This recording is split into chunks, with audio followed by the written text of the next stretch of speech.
पुढे समर्थ म्हणतात, गमू पंथ आनंद या राघवाचा.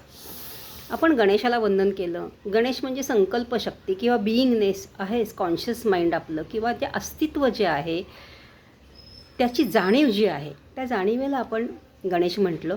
आणि त्या जाणीवेला किंवा त्या संकल्पाला मूर्तरूप देण्यासाठी जी ऊर्जा लागते ती म्हणजे शारदा माता आहे. त्या दोन्हीचे आशीर्वाद आपण घेतले, जी शारदा माता आपल्या वाणीमध्ये आहे असं समर्थ म्हणतात.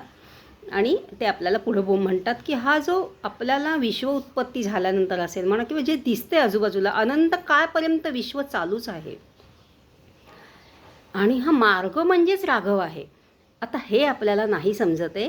फक्त आपण मग असं म्हणूयात की जगण्यात राम राहिला नाही, असं जेव्हा आपण म्हणतो तेव्हा नक्की कोण राहिला नाही ते आपण जर शोधत गेलो, कदाचित पुढच्या काही श्लोकांमध्ये रामदास स्वामींनी आपल्याला ती दिशा दिलीही असेल. तेच आपण पाहूया.